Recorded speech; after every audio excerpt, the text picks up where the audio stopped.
15 years ago, my former husband betrayed me by cheating with his childhood friend, leading to the birth of their child and ultimately causing our divorce.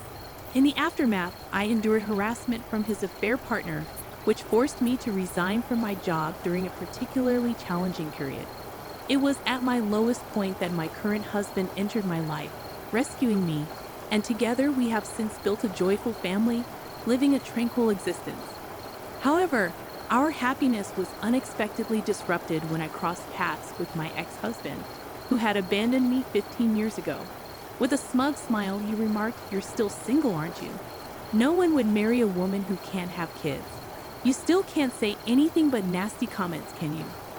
Dismissing his derogatory remarks, I proudly introduced my son, whose resemblance to me was striking. Identifying myself as Emily Johnson, a 38-year-old woman, I shared that I live happily with my 13-year-old son, Kyle, my 11-year-old daughter, Lily, and my husband, Mike. Despite Kyle's rebellious phase, Mike effectively guides him when needed, while Lily, the youngest, effortlessly gets her way with her love for fashion and makeup. Despite the external noise, we live harmoniously, but the truth is, this is my second marriage following a painful divorce caused by my ex-husband's betrayal. Reflecting on my past, I recalled how John, my first husband, transformed from being supportive and cooperative into someone who blamed me for our inability to conceive. His sarcastic comments escalated, and he neglected household responsibilities, asserting that I wasn't fulfilling my role as a woman. His hurtful remarks, centered around my supposed infertility, culminated in our divorce, paving the way for the peaceful and fulfilling life I now enjoy with my new family. His words cut through me like a blade. "I would never have married you," he said, devoid of any remorse. The pain of his disdain lingered long after his departure. As if his words weren't enough, the calls from my in-laws intensified, their demands for a grandchild growing more impatient by the day. Initially, I dismissed their pleas, assuring myself that time was needed to build our family. But my mother-in-law's attitude soured with each passing day, her harsh words echoing in my ears. "You're useless if you can't have children," she'd say, comparing me unfavorably to my fertile sister-in-law. The pressure mounted relentlessly until one day, a respite presented itself in the form of an invitation from my close friend Sarah. John's absence due to purported work commitments made the offer all the more enticing. Little did I know, Sarah harbored a revelation that would shatter my fragile world. Over drinks, she confided in me, unveiling a truth too painful to comprehend. Jessica, John's childhood friend turned corporate heiress, was more than what she seemed. Despite our minimal interactions, Sarah revealed that Jessica and John shared a bond that transcended mere friendship. Sarah's words hit me like a thunderbolt. The image of them walking hand in hand flashed before my eyes, a stark betrayal of the vows we had once sworn. Despite my disbelief, Sarah's warning planted a seed of doubt, forcing me to confront the unsettling truth lurking beneath the surface of my seemingly perfect marriage. Suspicions of John's infidelity had been gnawing at me for a while. His demeanor had grown increasingly cold, and he consistently returned home late, citing extended work hours or client entertainment on weekends. Although I had a vague inkling, I feigned ignorance. However, after parting ways with Sarah one day, I decided to take matters into my own hands. Directly after meeting Sarah, I sought the assistance of a private investigator. The purpose was clear: to gather evidence of my husband's unfaithfulness. In less than a week, the investigator provided the damning proof, but despite the undeniable truth, I hesitated to immediately initiate a divorce. No matter how terrible a husband John had become, he was the person I had once pledged to spend my life with. A few days later, I confronted him at home. Upon entering, I found John, who typically arrived late, sitting at the dining table. Attempting to maintain a sarcastic tone, I said, "Oh, you're home. I thought you'd be late today as usual." Apologizing, he expressed a desire to talk, unaware that I had learned about his affair from Sarah. With a heavy heart, I confessed, "I want a divorce." In that moment, It became evident that John's involvement with Jessica was not merely a casual fling, but a serious commitment. Shockingly, he disclosed, "Jessica's pregnant, so I'm going to marry her." The revelation left me speechless, and I struggled to comprehend the extent of his betrayal. In response, John displayed a brazen attitude, claiming that Jessica's ability to conceive and her beauty were reasons enough for him to choose her over me. I was stunned, unable to find words to express my pain. As I remained silent, John callously mentioned that even his mother had urged him to divorce me in favor of Jessica, who she preferred. Overwhelmed with sadness, tears began to flow uncontrollably. John, unfazed by my emotional turmoil, nonchalantly packed his belongings, asserting that he needed to leave for the sake of the child about to be born. Left without the strength to stop him, I later received unilateral divorce papers, accompanied by a note from Jessica, urging me to quickly end the marriage. As I read those contradictory words, blaming me for the stolen husband, I finally snapped out of my daze. Indignant, I realized I couldn't silently bear the blame for a marriage that crumbled due to another's actions. With newfound determination, I clutched the evidence, ready to confront the challenges that lay ahead. After gathering evidence through a private investigator, I promptly filed for divorce mediation. A few days into the process, an unexpected call disrupted my day. Answering the unknown number, I was met with Jessica's enraged voice on the other end.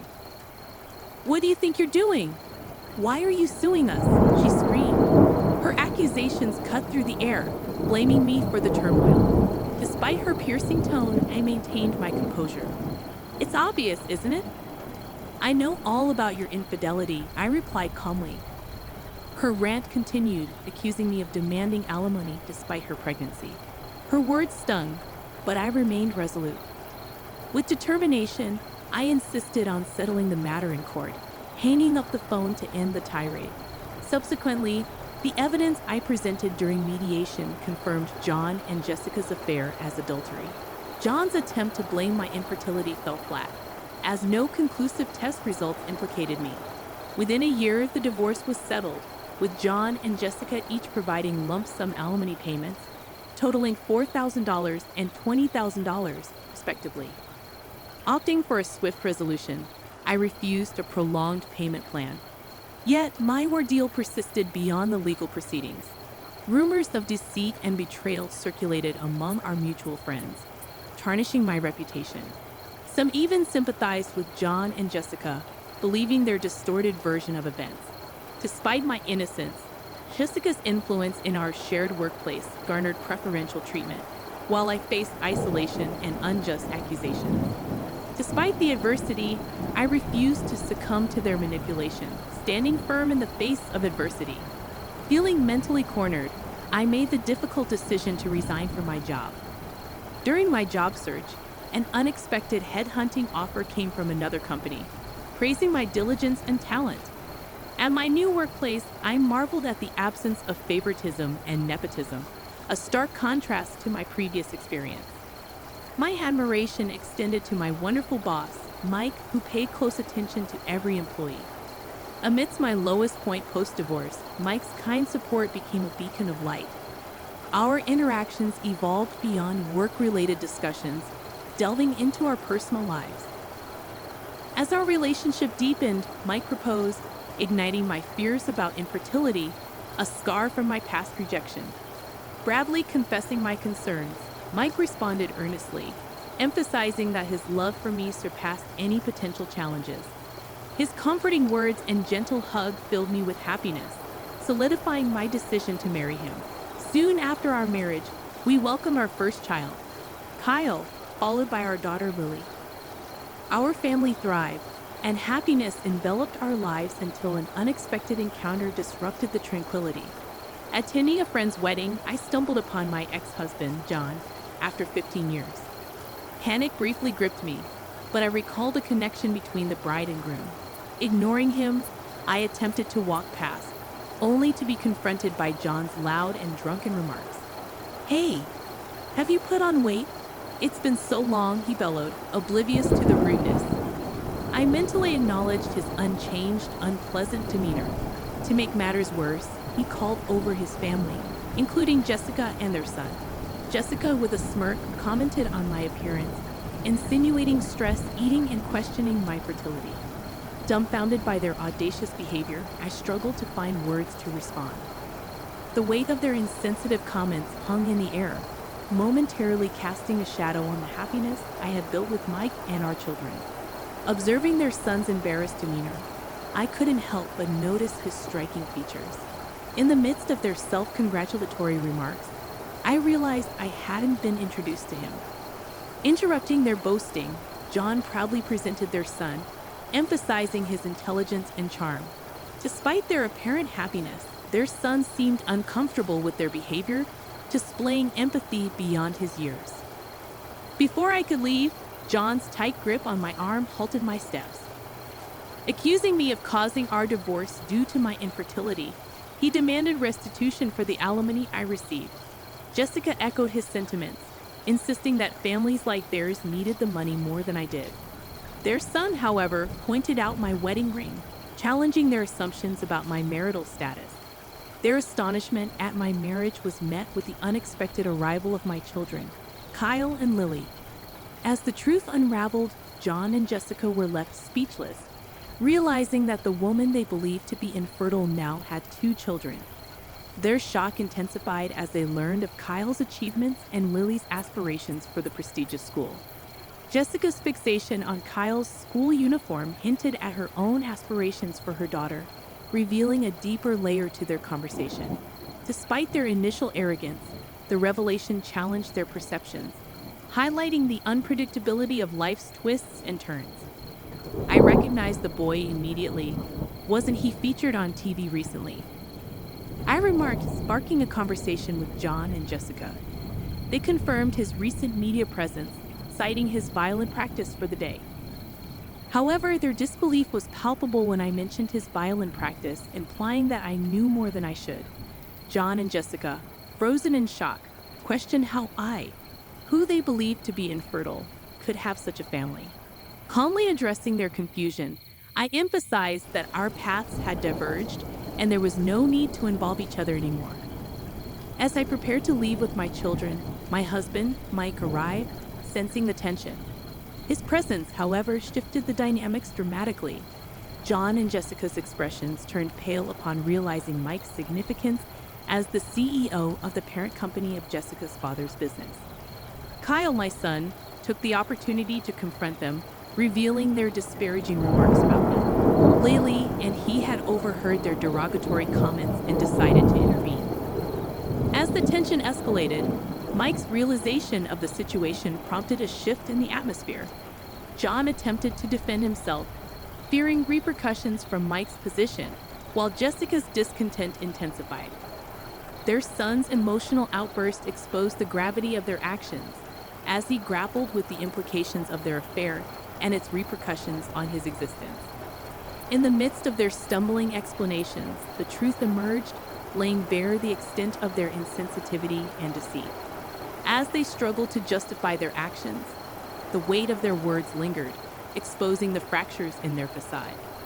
I noticed the guests' curious stares, and Jessica, catching on, blushed and averted her eyes. Despite my lingering resentment toward John and Jessica, their son appeared genuinely kind, innocent in the complexities of their situation.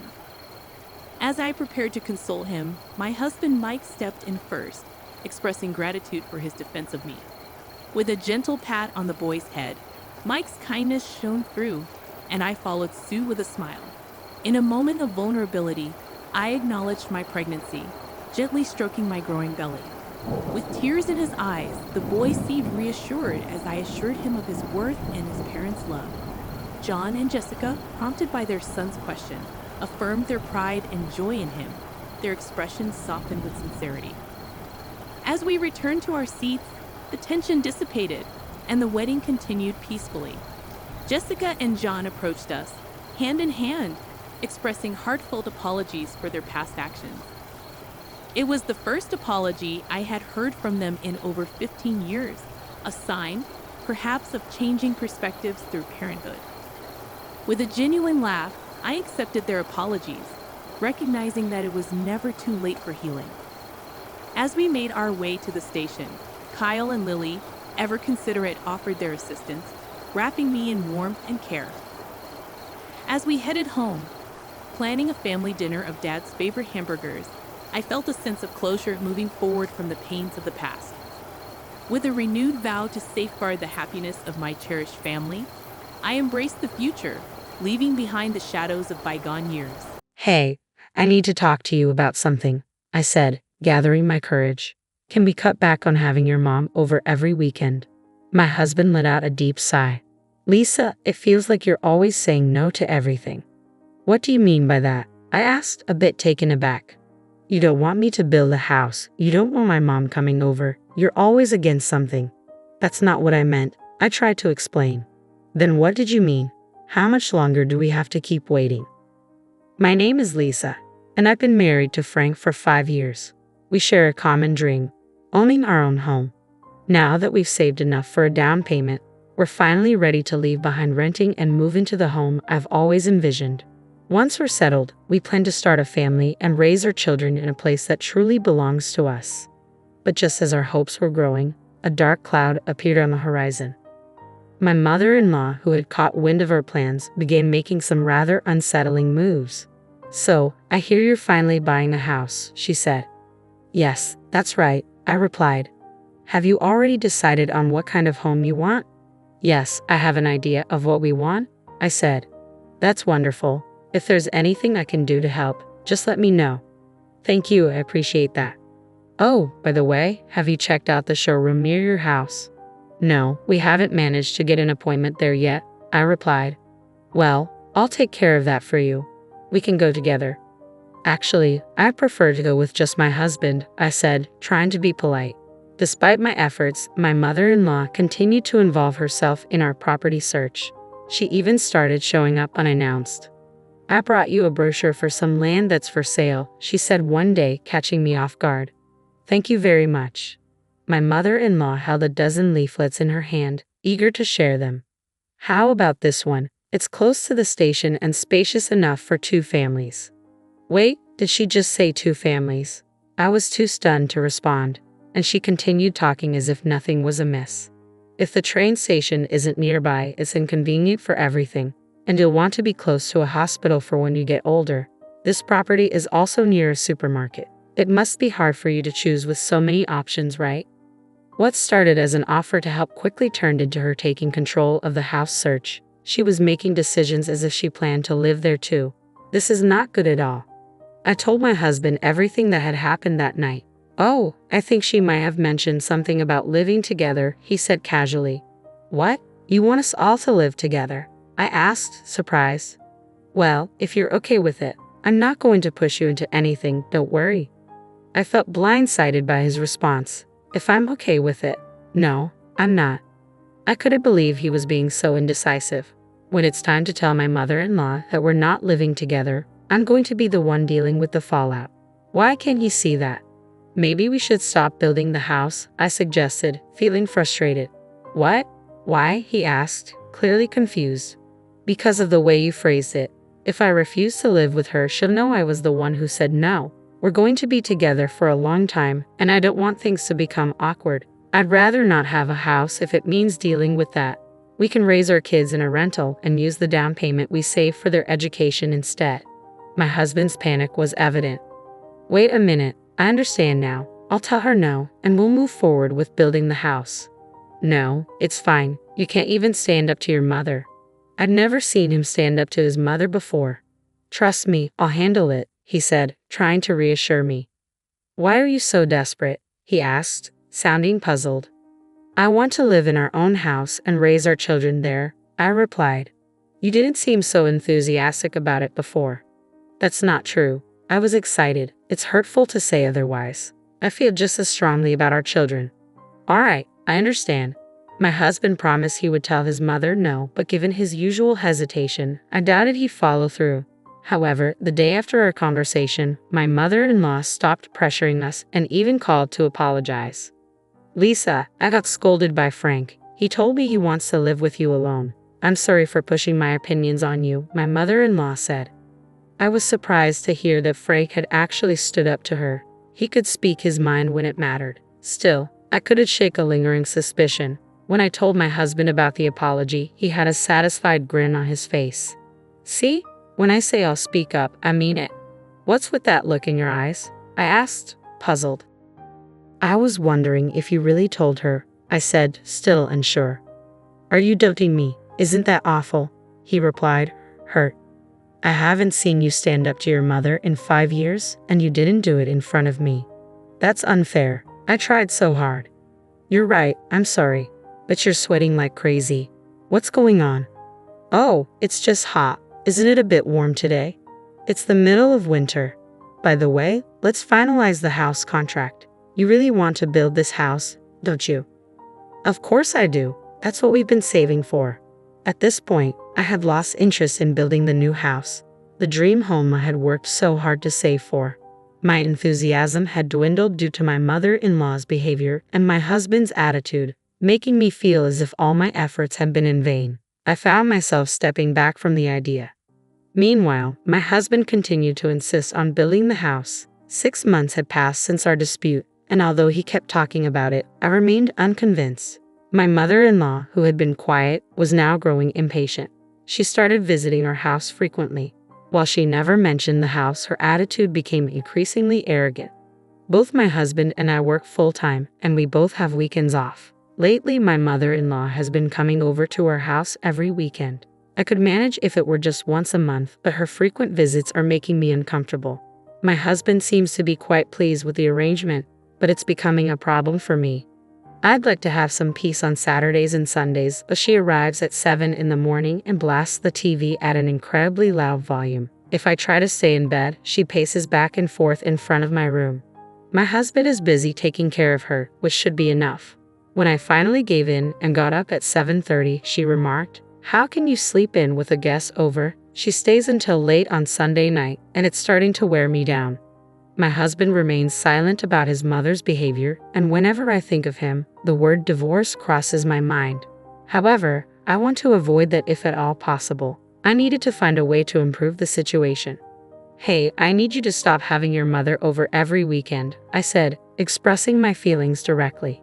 He let out a deep sigh. "Lisa, you always seem to be against everything." "What do you mean by that?" "You don't want to build a house, you don't want my mother visiting. You're against everything." "That's not how I meant it." "Then what did you mean? How long do we have to wait for?"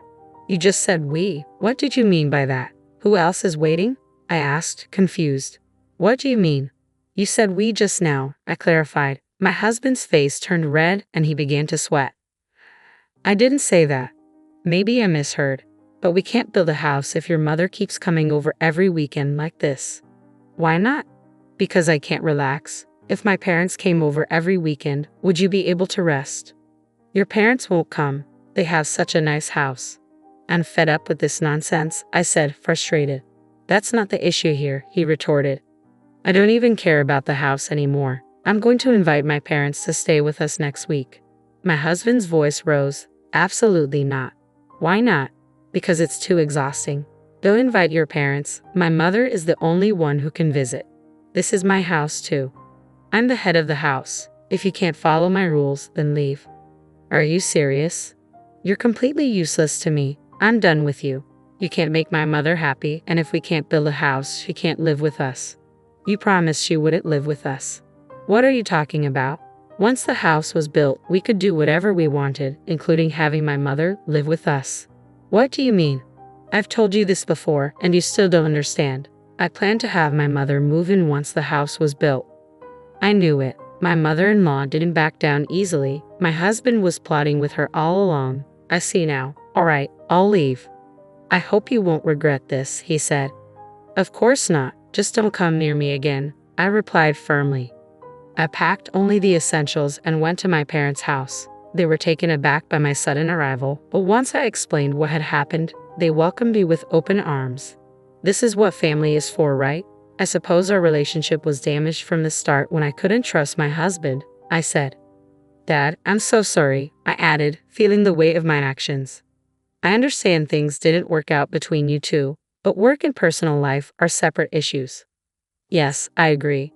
So my ex-husband and I are now divorced." There were no money claims or financial disputes, just a straightforward division of property. But 3 months have passed, and now my ex-husband is on his knees in front of me. "I'm sorry, father-in-law," he says. "I'm not your father anymore. Be careful what you call me." Boss, is this a result of me divorcing your daughter? What are you talking about? Why did my ex-husband come all the way to my parents' house and get down on his knees? It's because he received an unwanted transfer. Both of us worked for my father's company, and he seems to believe the transfer was a consequence of our divorce. However, my father made it clear during the divorce that personal matters had no bearing on work decisions. All employees at his company are assigned to regional posts for a few years to enhance their skills, and transfers are never used as a form of punishment. But that explanation doesn't seem to satisfy my ex-husband. "Lisa, you need to stop the boss. I thought you told me never to show my face again." "I'm sorry, please," he begged. "No, this isn't an obligation. I was once in line to be the next president, remember? I can't believe you interrupted me with such nonsense." "You're mistaken. I'm still the next president, regardless of our divorce." "What?" "Of course, I'm his daughter." My ex-husband nodded and left our house. The next day, he submitted his resignation, despite people around him trying to explain that the transfer wasn't a demotion. He refused to listen. A few days later, he was found in an unexpected place. I was casually watching a documentary on TV when I saw my ex-husband featured on the program. He appeared in line at a volunteer organization for a meal donation, looking disheveled and poorly dressed. Life can be unpredictable. It made me reconsider the word regret that I once said to him. I'm sure he regrets his actions now. The fact that he was holding 2 meal containers suggested that one was meant for his mother. Although I don't know all the details, it's clear that his life has drastically changed from what it once was. As for me, I'm thriving on my own. My weekdays are filled with work, but I relish my days off. It's a true blessing to sleep soundly without morning disruptions. I am living in a state of happiness and contentment. It was the unexplained coldness of her ex-husband that had caused her so much pain, a pain she struggled to convey to others. She wished she could use that experience as a shield to say no to her in-laws. Lisa, you did an excellent job. I hope you're able to enjoy your time on your own now. What I buy becomes my husband's property too. If that's unacceptable, then maybe we should just divorce. Charles, my husband, often tries to take things from me for reasons that seem completely unreasonable. He even attempts to give gifts I bought for my parents to his own parents, just to make himself look good. But that's not how it works. When I confronted him about it, his face turned pale. Before I married Charles, my grandparents had left me a significant gift, a piece of real estate. I thanked them, thinking this would be a future safety net for both me and my husband. But my grandparents, who were always wise and cautious, advised me to keep it a secret, even from Charles. They insisted that I keep the knowledge of my passive income and financial independence to myself. I felt the pain of guilt about hiding this from Charles, but I chose to follow my grandparents' advice. After my grandfather, who cared deeply for me, passed away, I continued my life with Charles. That's when the incident occurred. One day, while checking the account where I managed our living expenses, I noticed that $10,000 had been withdrawn. This account, which I primarily managed, was meant to cover our household costs, using the money Charles contributed. It was a huge sum, and I had no memory of withdrawing it, which meant it had to be Charles. When he came home that evening, I confronted him. "Hey, $10,000 is missing from our living expenses account. Do you know anything about that?" "Yeah, I lent it to my mom. She was in some kind of trouble," he replied casually, confirming that he had indeed given the money to his mother, Lisa. "And you didn't think to tell me?" I asked, astonished. "It's fine. Besides, it's my money that I earned. We have some savings, so it's not a big deal. That amount won't hurt us," he said, brushing it off. If Lisa was in trouble, what could I do? I had to help. But yeah, I probably should have said something. The account was for both of us, and if he had taken the money from a separate account he had before we got married, it would have been fine. But taking such a large sum from our shared account without a word, that was too much. When I cited his selfishness, Charles frowned, clearly irritated. Okay, I'll tell you next time," he muttered, dismissing the issue and quickly heading to the bathroom. I felt a knot in my stomach. He hadn't always been this way. When we first got married, he was attentive and always listened to me. Was this how marriage changed people? A few days later, I had no choice but to visit my in-laws' house to drop off a package that had been mistakenly delivered to us. "Oh, Megan, thanks for bringing this over. Why don't you come in for a bit?" Lisa said, greeting me warmly. I hadn't planned on staying, but it felt rude to refuse, so I stepped inside for a cup of tea. As I sat in the living room, I noticed some new, luxurious items, high-end cosmetics, glamorous clothes, and various health products. "Oh, my wonderful son gave them to me as a gift," Lisa said with pride. I realized then that the $10,000 in our account had been used for these extravagances. Charles had told me Lisa was in need of money, but it seemed she had used it on indulgent purchases instead. I couldn't help but feel uneasy knowing that the money had been spent on luxurious products for my mother-in-law. As I sipped my tea, unable to muster a smile, I noticed the shift in my in-laws' demeanor. Their cheerful expressions faded, replaced by a stern, almost threatening look. "My son is such a wonderful boy, always thinking of me and getting me these lovely gifts. But what about you?" my mother-in-law asked pointedly. "Yes, as his wife, are you treating my son the way he deserves?" my father-in-law added, his tone laced with suspicion. There was something unsettling in their voices. "We heard that you give him a hard time about the money he spends on me," my mother-in-law continued. "That doesn't seem right, does it?"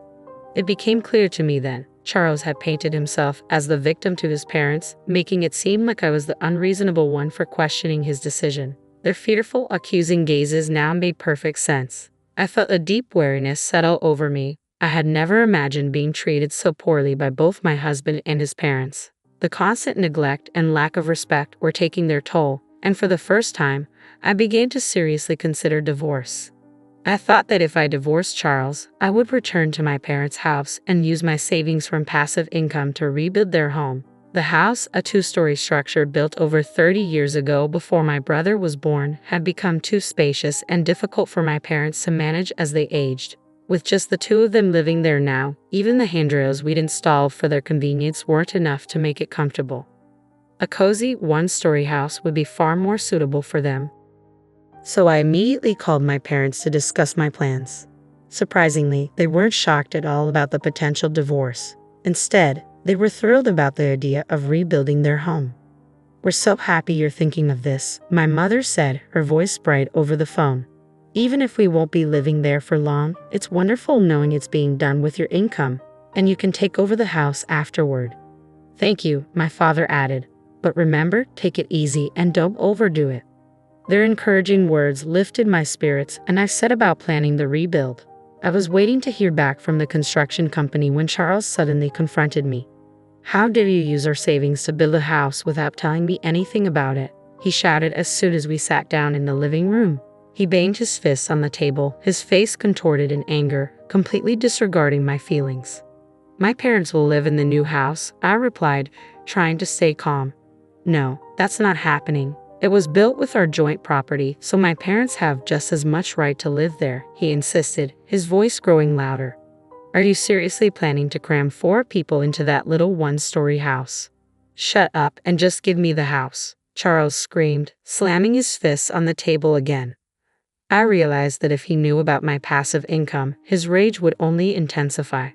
But at that moment, I decided it was time to tell him the whole truth. "To tell you the truth," I said, steadying my voice, "I have passive income. I've actually been saving money from the real estate my grandparents gifted me," I explained. "The house is being paid for with that passive income, so I didn't take a penny from our joint funds." Guilt tugged at me for breaking my promise to keep this secret, but Charles's reaction confirmed my grandparents' wisdom. His shoulders tensed, and he began pounding the table even harder. "What kind of wife hides the fact that she has her own income?" he yelled, his face turning red with anger. "You play around with my money while protecting your own, keeping it a secret from me."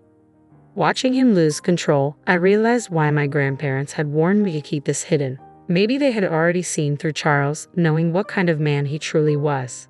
"I'll take the house as alimony," he snarled. "The house you built as my wife is mine too. I'm the head of this family, and if you disobey me, I'll divorce you." His words filled me with nothing but dismay. How had I lived with this man for so long without realizing his true nature? Initially, I had planned to use my passive income as a safety net, something to rely on if we ever face financial hardship due to illness or job loss. I intended to reveal it when the time was right to help sustain our life together.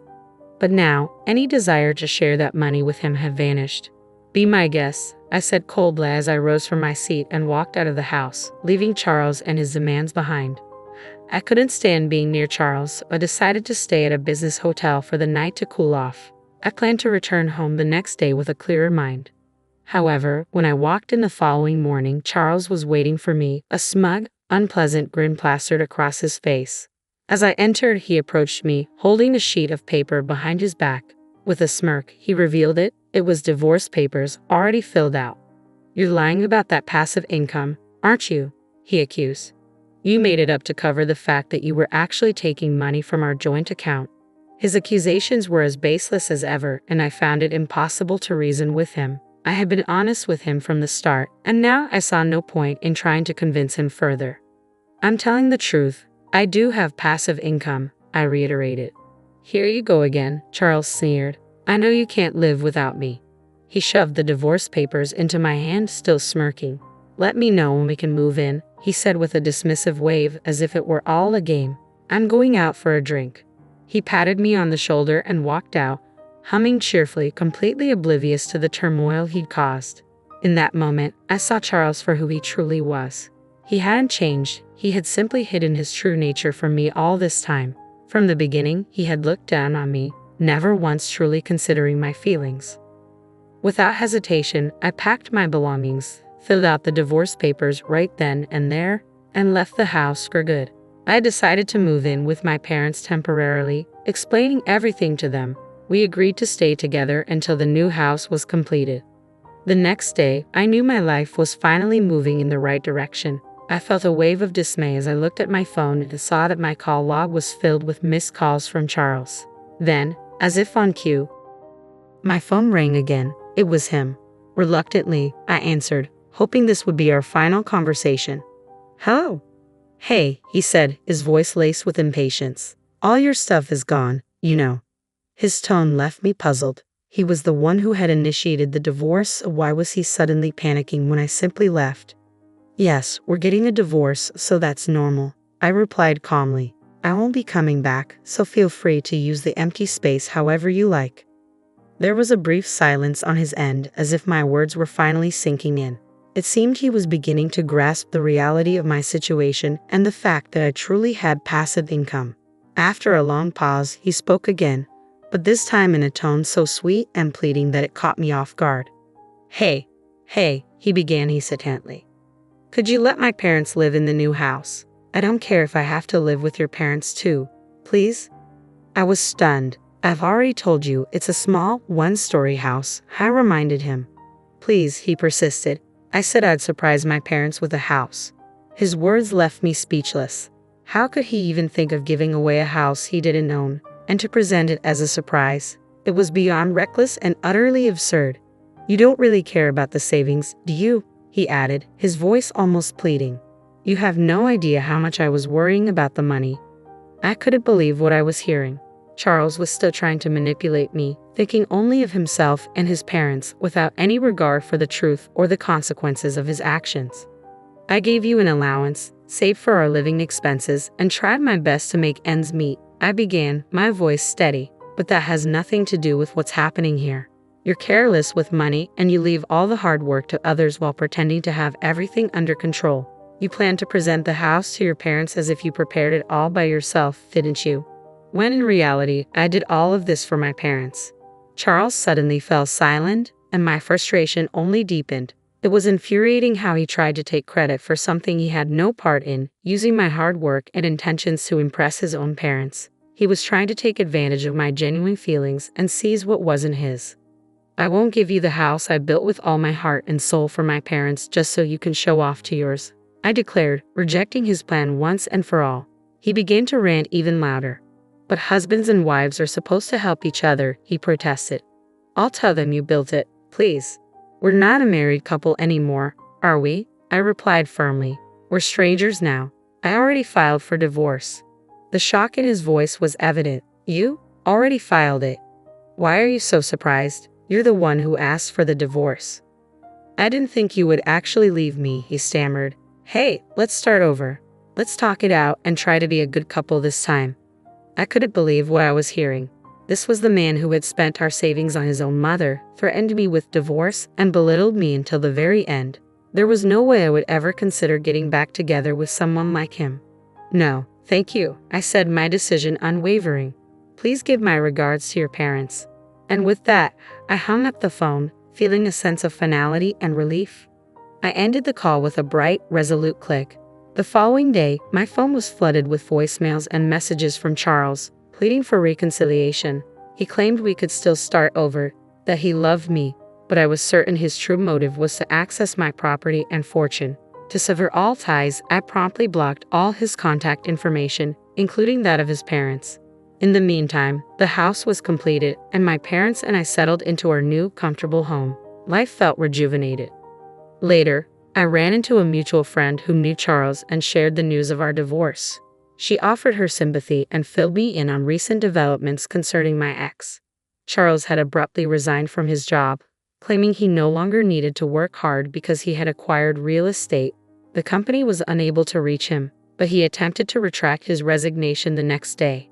His bosses were furious, lecturing him about the trouble his sudden disappearance and incomplete notice had caused. They were particularly incensed that he hadn't considered the impact on his colleagues.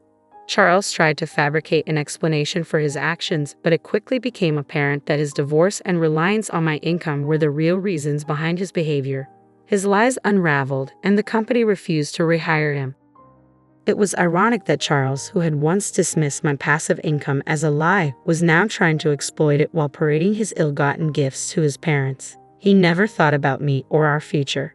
Reflecting on this, I felt nothing but relief.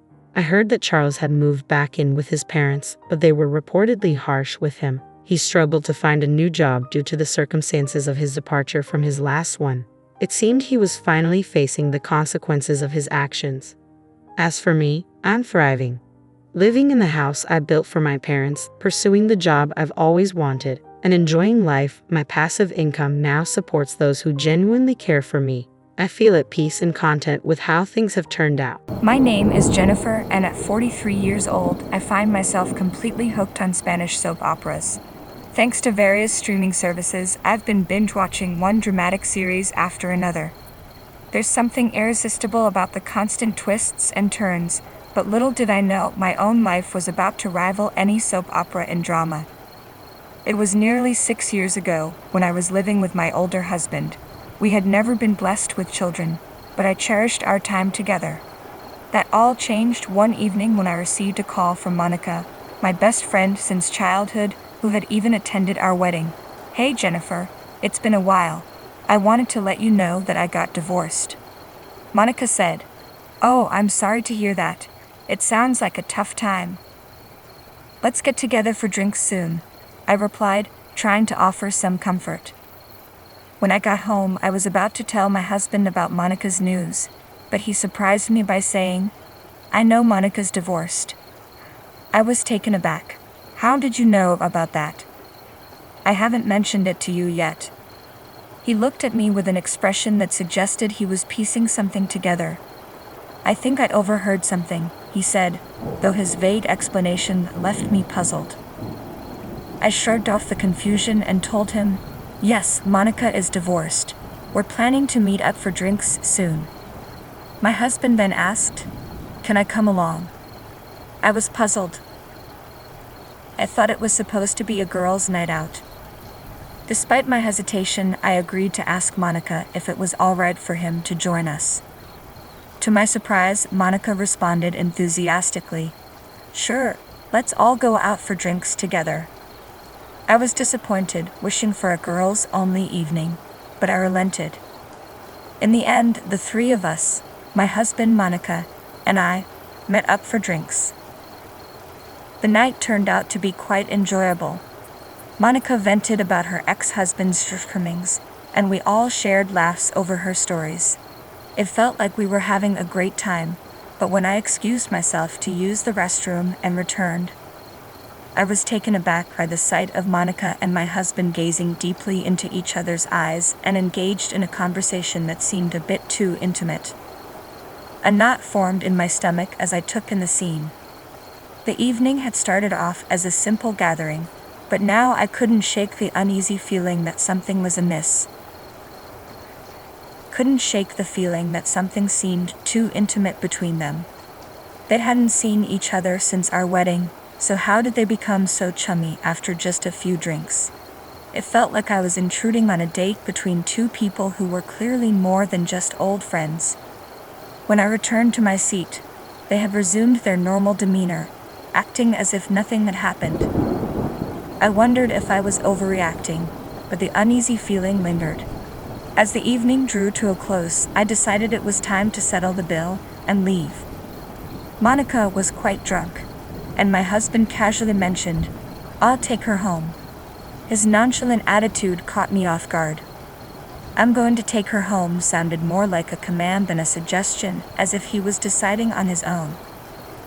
I protested, "I'm not as drunk as she is, but I've had a few drinks too. Besides, I'm your wife. It's too late for her to be alone, and she's in no condition to get home safely." He insisted, "You take a cab and go home yourself. She's fine. I'll make sure she gets home." I was taken aback. "If you take her in a cab, she'll go straight to her apartment, won't she? I'm worried she won't make it on her own." I knew Monica was living alone, and it was possible she had mentioned this while I was in the restroom. The discomfort I felt quickly turned into disbelief. "Fine then. I'll go home myself," I said. I left them at the restaurant, feeling a mix of unease and determination. As much as I didn't want to leave Monica alone with my husband, I realized it might be more useful for me to return home and investigate their relationship. Once I arrived home, I headed straight to my husband's study. A room that wasn't a bedroom, a private space where he might keep important information. As I searched through the room, I realized that if I could find answers in Monica's house, it would be quite an invasion of privacy. Still, the conflict in my mind was overwhelming. While rummaging through the shelves, I stumbled upon a basic photo album, one I didn't recall seeing when we moved in. With a sinking feeling, I began flipping through the pages. I should have stopped, but it was too late. The album was filled with photos of my husband and Monica, both beaming with happiness. Judging by Monica's hairstyle and the way my husband's clothes looked, it was clear they had been meeting secretly for years, possibly since shortly after our marriage. They had been involved in an intense relationship for over a decade. The shock and the combination of my hunger and alcohol left me feeling nauseous. I rushed to the bathroom, barely making it before I began to throw up. Just as I was trying to compose myself, my husband came home. "Oh, you're throwing up? Did you drink that much?" he asked, rubbing my back. I snapped, "Don't touch me," and slapped his hand away. "Just wait a second. I need to get some water." He seemed to think I was too drunk to know what was going on. "Yes, I know who you are," I said bitterly. "I just hate you right now. I wish I could get so drunk I'd forget how much this hurts. Wait here. We need to talk," he said, clearly trying to lighten the mood with a laugh. I glared at him, trying to catch my breath. "Is this your idea of a joke? Are you trying to make light of the situation because I'm upset about you dropping her off?" He shrugged, seemingly unaware of the gravity of the moment. "Well, let's adjust the tone then. First question. What's this picture about?" I confronted him with the album I had discovered in his room, simply showing him the cover. His face turned pale as he saw it. "Let's start with a yes or no question," I said. "Is there any wife in the world who could look at this picture and be okay with it? You know, considering what it shows." He remained silent, and I pressed on, "How do you think I feel right now? Go ahead, give me an answer." When he didn't respond, I snapped, "Why aren't you saying anything? Why just sit there in silence?" His silence only heightened my frustration. "Okay, I cheated. I'm really stupid. I'm truly sorry," he finally admitted, his voice lacking sincerity. I wished he would just show some real remorse, maybe even cry a little. His silence was unbearable. Then finally he spoke. "She's the one for me. Monica and we were both married to the wrong partners. After everything, we finally found each other. I feel like we're soulmates, destined to be together. I was stunned. Soulmates? Are you suddenly a poet or something? He continued, I realize now that I made a mistake marrying you. Our soul vibrations are different. We can't be happy together. This is a test of fate for me and Monica. His words were so disconnected from reality that I could hardly process them. So, we're not connected on a spiritual level. Is that what you're saying? I stared at him, speechless, struggling to grasp the bizarre turn of our conversation. I was completely baffled by his words. I couldn't make sense of what he was saying. Only that he and I were hopelessly incompatible. My best friend had betrayed me, my husband had betrayed me, and honestly, I was beyond tears. I don't understand what you're talking about, I said, feeling numb. All I know is that you and I are hopelessly incompatible. If you're so keen on being with Monica, then fine. I'm willing to let you go, because you've been a terrible husband. He seemed to be speaking in riddles, and it only made my frustration grow. I don't think you and I are compatible either, I said flatly. You've clearly lost your mind, but I still don't understand what you're on about. I knew you'd say that, he replied, seemingly resigned. So you'll agree to a peaceful divorce, right? I replied, so you won't be paying alimony then. He didn't seem to grasp the gravity of the situation. I don't think I'm in the right spiritual mindset to deal with you right now, he said, his voice trailing off as if he were in a different world. His incoherence was almost maddening. What's the matter with you, Jen? He asked. I responded with an equally ridiculous answer. I'm ignoring your absurd divorce request. Ignoring his pleas, I headed to the shower. He continued to shout from the other room, criticizing me and demanding a response. I'll never be free unless you agree to divorce me, he yelled. I ignored him completely. You'll be free to do what you want, and I'll be free from you. From this day on, you're nothing but a piece of trash to me, as insignificant as mold in a bathtub. The next morning, my husband left for work in a foul mood. I didn't greet him, prepare his breakfast, or even help him with his tie. I had taken the day off after our night out, and I got up just in time to see him leave. Well, from today on, I'll be living alone. I decided to tidy up my room, and by the evening, when my husband came home, I heard him call out from the front porch, I'm home. But I didn't respond. Soon he was shouting about his missing shoes. Hey Jen, where are my shoes? And why are you eating without me? I remained silent, watching TV and enjoying my steak and fine champagne. Yes, I threw away your shoes, I called out without looking at him. It's normal to eat alone since I live here by myself. I have quite a bit saved up, so I'm treating myself. He sounded frustrated. Jen, are you even listening?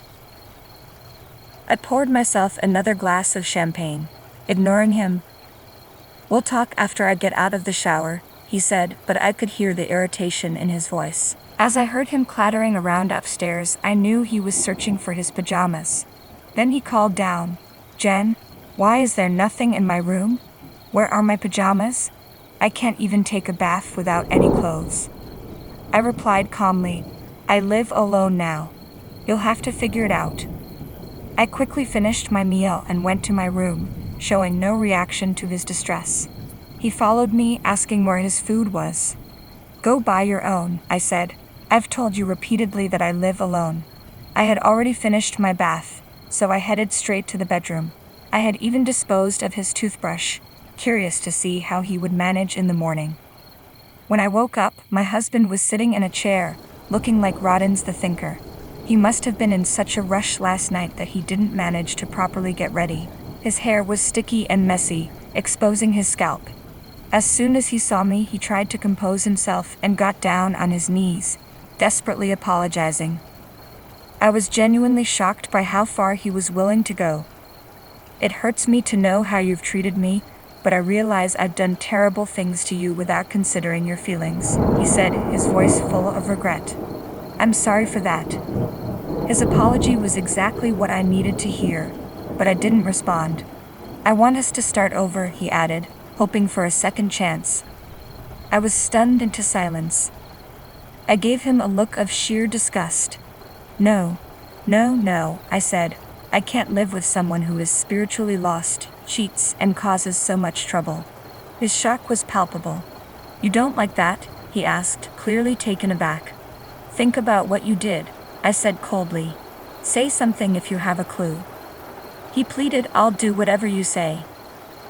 I knew he was falling back on his usual tactics. Promises and material gifts whenever we had a fight. But this time I was prepared.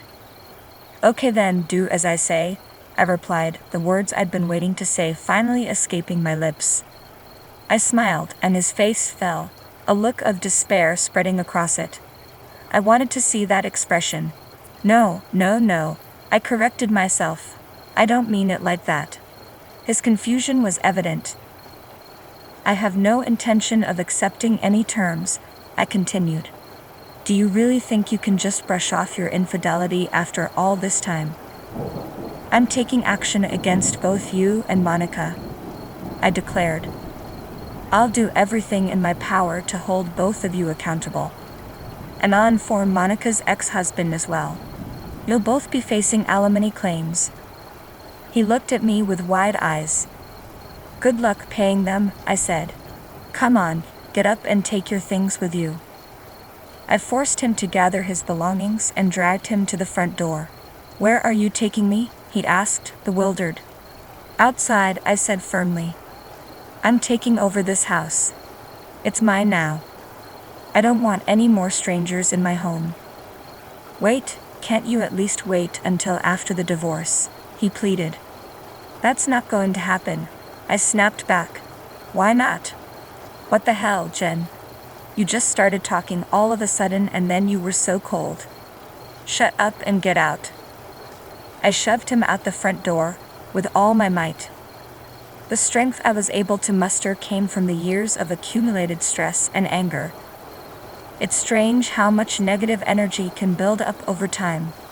Before the divorce papers were finalized, we all, my husband Monica, her ex-husband, and I, met to discuss things. Monica admitted she had fallen for my husband at our wedding and had approached him immediately afterward. Their affair began then, and they had been discreetly continuing their relationship, hoping to stay under the radar until they were both free. They had been cheating on both their families. Monica's ex-husband was devastated when he first learned of the affair. I had no sympathy for the situation. Instead, I was relieved. The evidence they provided would support my claim for alimony. After being kicked out of our home, my husband moved in with Monica. But when she received the alimony demands from both me and her ex-husband, reality hit her hard. We can't remarry if we're in debt, she said. I need to find someone with better financial prospects. She gave him the boot, despite her claims of a spiritual connection with him. Isn't she the soulmate you thought you were connected to on a deeper level? And now you're losing her over money. I couldn't help but feel disgusted by their predicament. Suck it up, I thought. This is what you get for betraying your wife. 6 years have passed since then. While I was paying alimony, my ex-husband retired and had to spend most of his retirement funds on those payments. He still struggles, and Monica's situation isn't any better. She's living in tough conditions, having exhausted her savings on alimony, and no man would want to remarry her in her current state. As for me, I've been earning well but haven't done anything special with my money except focus on work. Life is unpredictable, so I'm trying to live modestly and do what I enjoy. They say, if you're prepared for anything, you're prepared for everything. I've been enjoying watching Spanish soap operas every day. Recently, I met someone at work who shares my interest, and we're even talking about traveling to Spain together someday. I look forward to that day, and I'm not concerned with soul vibrations. For now, my goal is to live happily and peacefully. Hello, I'm Kathleen, and I carry a vivid memory from a few months back that I feel compelled to share. It's a story about recognizing toxic behavior and the importance of standing up against it. I'm 31, and my immediate family includes my 34-year-old husband, Anthony, and our kitten. Anthony and I, high school sweethearts, tied the knot at a young age despite attending colleges in different states. Our bond remains strong, and next month we'll celebrate our 13th year together. Regrettably, my mother-in-law, Carol, won't be joining us. From the start, Carol harbored a dislike for me. With two sons, she had always indulged and spoiled them, considering no one worthy of her precious boys. Anthony and his older brother, David, were oblivious to her controlling and manipulative nature. As they grew, Carol's overbearing tendencies became problematic, forbidding her teenage sons from dating or socializing with girls outside of school. Despite evident signs, Anthony and David remained enamored with their mother's love, failing to recognize her control. Over time, David began rebelling against Carol's rules, which led to conflicts, even threats against his then-girlfriend, Lauren, now his wife. David, however, stood firm, refusing to succumb to Carol's influence. Gradually, both brothers distanced themselves from Carol. Anthony, while acknowledging his brother's actions, believed they were excessive. In the early stages of our relationship, I refrained from commenting to avoid conflicts. Little did I know that Carol would redirect her efforts toward me, employing every means possible to dismantle our relationship. She orchestrated an elaborate Venice tour during prom week to prevent us from attending together. Despite Anthony's pleas to cancel the trip, it was the only time he went against his mother's wishes. Each time Carol called me, unleashing her barrage of insults and deeming me unworthy. Anthony remained passive, offering no defense. Carol even went so far as to predict that I would be unfaithful when I headed off to college. As we both secured spots in different colleges across states, Anthony succumbed to the pressure, leading us to take a brief break. During this hiatus, Carol took advantage of the situation, celebrating our apparent breakup. Unexpectedly, Anthony reconciled with me, infuriating Carol. In response, she intensified her harassment and humiliation, seizing every opportunity to make my life miserable. In an attempt to address the issue, I approached Anthony, expressing my grievances. Anthony, your mother is consistently disrespectful towards me. Despite my efforts to be friendly and welcoming, she berates me and hurls insults. I'm growing weary of her behavior, and you need to address it. Anthony responded dismissively, defending his mother. Kathleen, you know my mother is a bit sensitive after what happened with David. She fears losing me as well and genuinely believes she's looking out for my future. Don't take her words to heart. Infuriated, I pressed further. So you're okay with how Carol treats me? Remember, she tried to break us up. Anthony justified Carol's actions, claiming she was trying to prevent potential heartbreak, leaving me frustrated. I confronted him about it.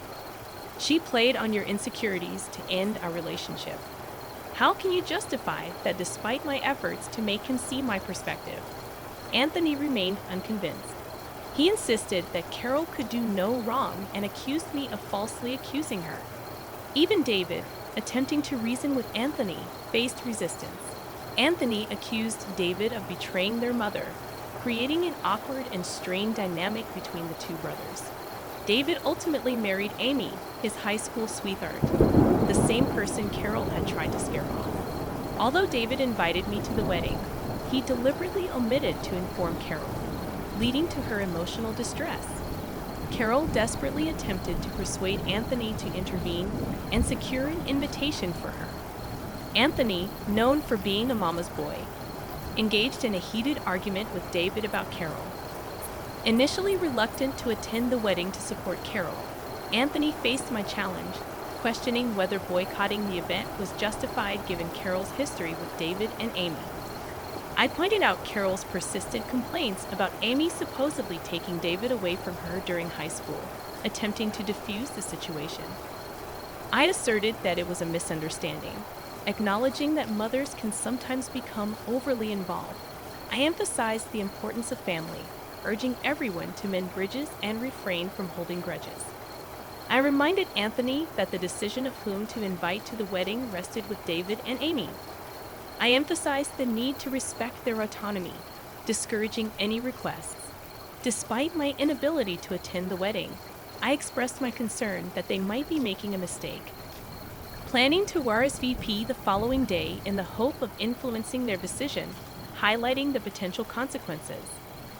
I warned Anthony that not attending the wedding might result in being cut off by David and Amy, just as they had done with Carol. After much deliberation, Anthony eventually agreed to attend the wedding. I felt optimistic that this decision might bring positive change, allowing David and Amy to enjoy their happiness without interference from Carol. They chose to organize the wedding far away to prevent Carol from showing up. However, Carol's reaction was intense when Anthony showed her pictures from the wedding. She cried on his shoulders and insisted on his company for a month. Anthony even canceled our planned Colorado trip to make amends with her. Witnessing how he handled the situation left me feeling pretty heartbroken. Despite the certainty that our love ran deep, breaking up was no longer an option. My only hope was that Anthony would come to his senses regarding Carol's troubling behavior. Fast forward 3 years, and Anthony finally proposed to me. Carol, displeased, put on a facade of happiness for him.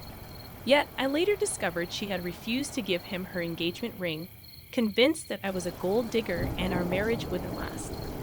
I loved the ring Anthony chose for me, a testament to our financial independence as engineers. Carol's jewelry was the last thing I desired. Wedding planning became a nightmare as Carol inserted herself into every aspect, from cake tasting to venue selection. Disapproving of my vintage theme, she deemed it boring and tacky. Despite my indifference, Anthony and I carefully considered every decision. Frustrated, I confronted him, insisting that his mom needed to give us space. This is getting ridiculous. We're the ones getting married, and your mom needs to let us decide on our own. I don't need her input on everything. She hates every decision I make. You need to tell her to back off. Anthony defended his mother, claiming she wanted the best for us, tired of this excuse. I argued that she deserved to be uninvited from David's wedding due to her interference. Though we welcomed her presence, her negative remarks about my choices were unacceptable. This was our wedding, and she already had hers. After much coaxing, Anthony finally asked Carol to back off. Though she threw a fit, she toned it down. Unfortunately, Anthony prioritized her choices and made several changes. Initially sad, I recognized it was also his day and chose to go along in some places to avoid further trouble. I had not yet found the courage to stand up for myself, and Anthony seemed lost in a fog, unable to think clearly. The wedding turned into another disaster when Carol showed up in a white dress so sparkly and lacy that it resembled a bridal gown. Fortunately, Anthony recognized the issue and insisted she change before the ceremony. Feigning ignorance, Carol claimed she didn't have another dress. However, my maid of honor and best friend came to the rescue, producing a pale blue gown that fit Carol perfectly. Anticipating her intention to wear white, I had purchased a decent dress for her on my dime. With no excuses left, Carol had to wear the provided dress. During the reception, she delivered tearful speeches about losing her children to awful women, targeting both me and Lauren, who were avoiding her. Carol also disparaged our relationship, portraying herself as the victimized mother-in-law. The wedding attendees looked uncomfortable, and even her own family was mortified. My maid of honor swiftly took the microphone, redirecting the atmosphere. On our honeymoon, Carol incessantly called us, reaching out to Anthony and crying about feeling lonely. She bombarded us with 5 calls a day, and when unable to reach Anthony, she called me, accusing me of taking her son away.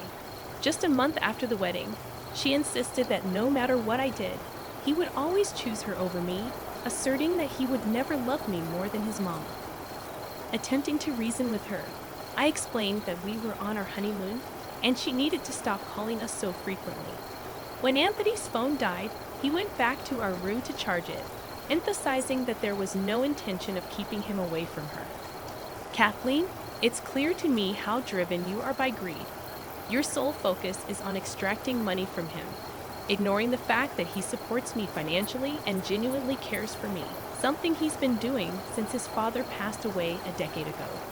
Carol, you may be his mother, and it's natural for him to support you. but I am financially stable on my own and have no interest in his money. Stop falsely accusing me of trying to exploit him. Enough with your baseless accusations. You might deceive him, but I see through your intentions.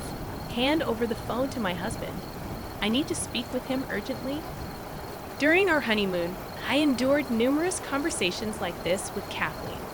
When we returned home, dealing with her incessant crying became a daily struggle, all because we didn't take her along. Even now, she scolded my husband for going without her. Anthony, as always, did his best to console his mother, overlooking my concerns. I was gradually finding my voice to stand up for myself. Things were relatively stable until a few months ago when I discovered I was pregnant with our first child. Excitement filled us, and Anthony wanted to share the news with Carol immediately. Despite my reservations, I agreed. However, instead of joy, Carol reacted with tears and accusations. She accused me of trapping him with a baby, insinuating that I had cheated on Anthony. Despite my husband's attempts to calm her, she remained obstinate. I grew weary of her dramatic outbursts, which persisted for 3 weeks before she decided to visit us. Carol arrived unannounced, seemingly happy about our baby, showering me with gifts. Anthony was relieved, thinking Carol had finally accepted our child. The truth, however, was far from that. I felt a sense of unease about Carol's newfound happiness and decided to approach the situation cautiously. In the evening, she offered to make us tea, claiming it would help warm me up as the weather was getting chilly. Anthony appreciated her gesture, giving me a triumphant look as if to say, "I told you so." Choosing not to dismiss my concerns, I excused myself and went to the kitchen to check on Carol. I'd observed her preparing tea and adding something from a carton. Both my husband and I are lactose intolerant, using a specific brand of oat milk for our tea. However, Carol was using a different carton that caught my attention. She used oat milk for 1 cup, but opted for the suspicious carton for the other. Initially, I assumed she was merely using a different type of vegan milk for variety. Despite this, my unease persisted when she handed me the suspicious mug. Feeling a sudden panic, I impulsively switched my husband's cup with mine when they weren't looking. We drank tea, and throughout the evening, Carol seemed to smirk at me from across the couch. Fortunately, nothing untoward happened for the remainder of the night. However, in the early hours of dawn, I heard my husband vomiting in the bathroom. He made several trips, and the noise woke me up. After a while, I saw him lying on the living room couch in pain. Concerned, I approached him and inquired about his condition. Carol, emerging from her room, looked worried at the sight of Anthony's distress, breaking into an ugly cry. It suddenly dawned on me. This woman had used cow milk in our tea. I was prepared to confront her, but before doing so, I had to rush Anthony to the hospital. I urgently dialed 911, requesting an ambulance for Anthony, who was experiencing severe stomach pain and was on the brink of passing out. At the hospital, we waited for the medication to take effect. When the doctor arrived for a consultation with Anthony, I brought Carol along. In the presence of both Anthony and the doctor, I coerced Carol into confessing to everything. She was concerned about her son, so getting her to confess wasn't a challenge. The doctor expressed disappointment and informed us that Anthony needed to be hospitalized for a day. After the doctors left, Anthony seemed troubled. The fog in his mind began to clear, and he questioned Carol about why she used milk in his tea, knowing about his allergy. He pointed out that their household didn't even have cow milk, and I didn't consume it either. Carol insisted that she didn't intend to harm Anthony, claiming she was aware of his milk allergy. Anthony was perplexed and demanded an explanation. Carol continued sobbing in a corner, prompting me to reveal the truth. I explained that Carol brought cow milk into their home, not for Anthony, but for me. It was not meant for him to consume, and I had switched their cups when Carol wasn't looking, prioritizing the health of our child. It turned out to be the right decision. Anthony, shocked and disbelieving, accused me of lying. He couldn't fathom why Carol would want to hurt him and our child. I urged him to ask Carol for an explanation. emphasizing that I had taken precautions to safeguard our child's health. Carol erupted into a cacophony of wails and screams, reaching such a fever pitch that a nurse had to usher her out, a move no one objected to at that point. Anthony, visibly shaken and traumatized by Carol's actions, apologized profusely and pledged to keep her out of our lives. Witnessing Anthony's pain, I offered comfort as best I could and took him home the following day. During his hospital stay, I seized the opportunity to change the locks on our house. Anthony called Carol, firmly informing her that we were cutting all contact with her for good. This decision triggered more cries and pleas from her, insisting that as his mother, he couldn't sever ties. Anthony resolutely rejected her pleas, highlighting how her actions had harmed our family. He emphasized that he wouldn't tolerate it any longer. Acknowledging that he had been blind to her detrimental influence, Carol confessed her motivations, admitting that she sought to hurt me and make me suffer because she felt neglected. Anthony, unyielding, deemed her actions unforgivable, especially considering the potential harm if I had consumed the tea she prepared. Expressing his disgust, Anthony firmly rejected her presence and cut off all communication. We changed the locks to prevent her from entering our home, and when she attempted to force her way in, we called the authorities, blocking her on phones and social media. We informed our extended family about the situation, and their unanimous disapproval further isolated Carol. After discussing her actions and reviewing evidence from security cameras and her confession to the doctor, we successfully obtained a restraining order against her. Though she tried to gather information from our extended family, none entertained her demands. We withdrew financial support, prompting her to secure a job at Walmart to support herself. Gradually rebuilding our relationship with David and Lauren, Anthony, and David resolved their issues through a heart-to-heart conversation. Lauren and I, already good friends, strengthened our bond further. My husband, having come to his senses, shielded me from Carol's influence, and we eagerly anticipated the arrival of our child, with an agreement not to allow Carol any relationship with our future family. Enjoying the newfound peace in our household after Carol's departure, we considered moving to David City after our child's birth. Uncertain about the future, we remained positive that we would overcome any challenges together. Hi there, I'm Tara, and I've come to share a story that's still fresh in my mind from a few months back. I want to shed light on toxic behavior and the importance of standing up against it. At 32 years old, I live with my husband Stephen, who's also 32, and our kitten. Stephen and I have been together since high school, and despite attending colleges in different states, our bond remains strong. We're about to celebrate our 15th anniversary as a couple, but unfortunately, my mother-in-law Lily won't be joining us. Lily has never approved of me. She's always favored her two sons, Stephen and his older brother Sean, showering them with attention since birth. They adored her so much that they failed to recognize her controlling and manipulative nature as they grew older. Lily's stringent rules became suffocating for her teenage sons. They weren't allowed to date, socialize, or even have sleepovers. Sean rebelled against her restrictions, often getting into trouble. Despite his defiance, he stood up for his now-wife Jessie when Lily attempted to intimidate her. As Stephen and Sean distanced themselves from Lily upon turning 18, her focus shifted to me. She went to great lengths to sabotage our relationship, even planning a trip to Hawaii during prom week to keep us apart. Although Stephen pleaded with her to cancel the trip, he rarely challenged her authority. During our college acceptances, Stephen and I briefly separated, during which Lily celebrated and encouraged Stephen to move on. Despite her efforts, Stephen eventually reunited with me, much to Lily's dismay. She resorted to harassing and humiliating me at every opportunity. Lily's behavior serves as a reminder of the importance of recognizing and combating toxicity in relationships. It's crucial to stand up against such behavior to protect oneself and those we care about. I attempted to have a conversation with Stephen about Lily's behavior, but it didn't go as planned. Stephen, your mother's treatment of me is very disrespectful. I've always tried to be friendly and welcoming towards her, but all she does is berate me and call me names. I'm getting tired of her behavior. You need to do something about it, I expressed.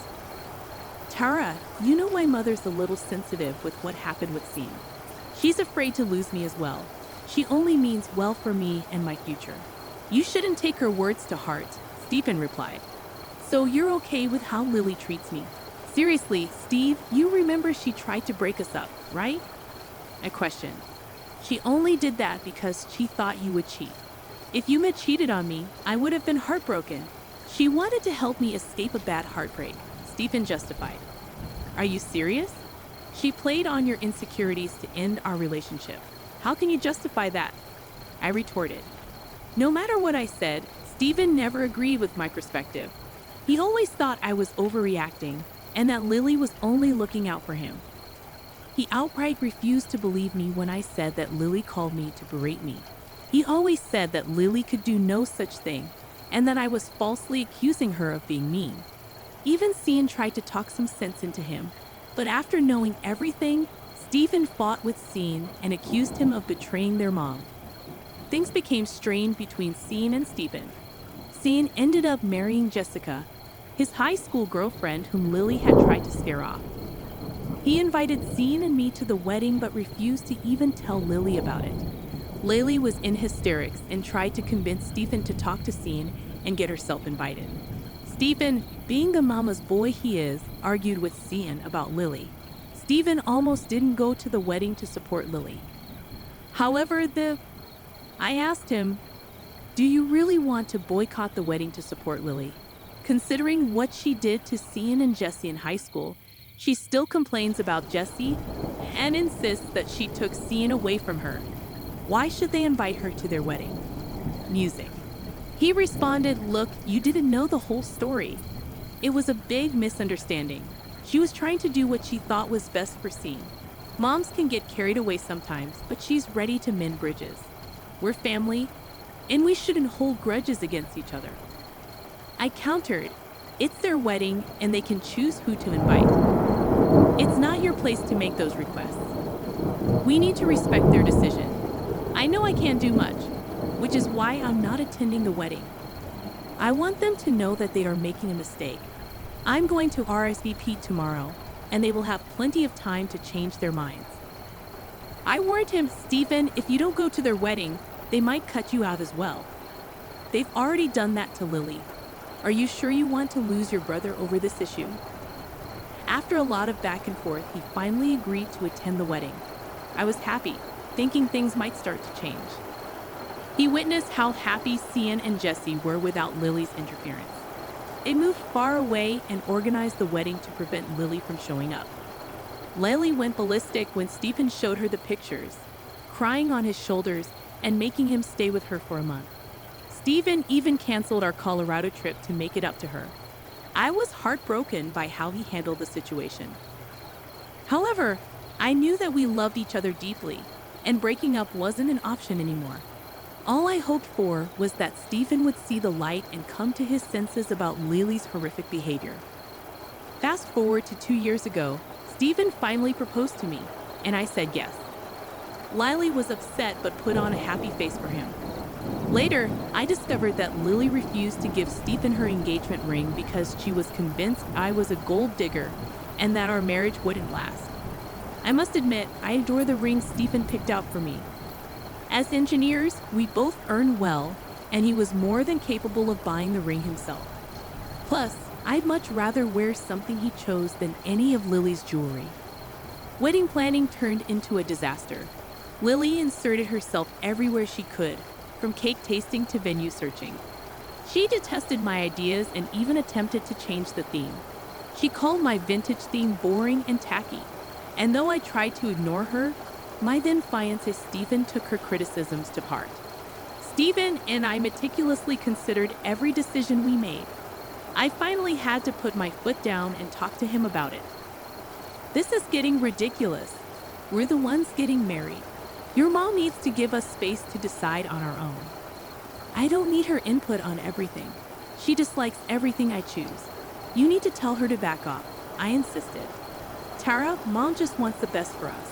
She's been to more weddings than us, and I'm sure her input will be valuable to us in the future. You know she couldn't attend Cian's wedding. She just wants to enjoy mine, steep in reason. I'm tired of hearing that excuse. She deserved to be uninvited from Cian's wedding. That was all her fault just because Jesse didn't allow her to interfere. I will not include her in everything. She's welcome to come along, but saying mean things about my choices is unacceptable. This is our wedding, Stephen. She already had hers, I argued. After much coaxing and begging, Stephen finally decided to tell Lily to back off. She threw a fit but toned it down a little. Sadly, Stephen prioritized her choices and changed many things. Initially, I felt pretty sad, but I also knew it was Stephen's day, so I went along in a few places to avoid more trouble. I hadn't yet developed a strong backbone, and Stephen was too engulfed in the fog to think clearly. The wedding turned into another disaster when Lily showed up in a white dress that was so sparkly and lacy, everyone could see it was a bridal gown. Thankfully, Stephen realized the problem with her dress and insisted she change before the ceremony. She tried to play dumb and claimed she didn't have another dress. At that point, my maid of honor and best friend produced a pale blue gown that fit Lily perfectly. Knowing she was planning to wear white, I went shopping and bought her a decent dress out of my own pocket. Lily was out of excuses and had to wear the dress. During the reception, she made tearful speeches about losing her babies to awful women, targeting both me and Jess because they were avoiding her. Lily also disparaged our relationship and tried to portray herself as the poor mother-in-law. The wedding guests looked awkward, and even her family was mortified. My maid of honor promptly took the microphone away and started to lighten the mood. During our honeymoon, Lily called us continuously, crying about feeling lonely. At one point, she was calling us 6 times a day. When she couldn't reach Stephen, she called me, accusing me of keeping him away from her. She insisted that no matter what I did, Stephen would always choose her over me. I reminded her that we were on our honeymoon and that she needed to stop calling us so frequently. When Stephen's phone died, he went back to our room to charge it. There was no reason for me to keep him away from her. I know how greedy you are, Tara. All you want is his money. You cannot accept it. He sends me money every month and brings me gifts. You want to isolate him so that you can take all this money. I won't let that happen. He has been taking care of me since his father died 10 years ago, Lily accused. Lily, I don't care if he looks after you. You are his mother, so it's natural he will send you money. I earn pretty well for both of us, so I don't want his money anyways. You need to stop accusing me of such things, I responded firmly. Shut up, girl. You can fool him, but I know what type of woman you are. Now hand over the phone to my baby immediately. I need to talk to him right now, Lily demanded. This was just one of the many conversations I had with her throughout the honeymoon. We returned home and had to deal with her crying for days because we didn't take her on our honeymoon. Imagine my surprise when she scolded my husband for going without her. Anyway, as usual, Stephen did everything to console his mother and ignore my problems. I was slowly learning to put up with her tantrums and speak out for myself. Everything was going more or less okay until a few months ago when I found out that I was pregnant with our first child. We were both ecstatic, and Steve wanted to tell Lily immediately. I was a little uneasy about it, but decided to let it go.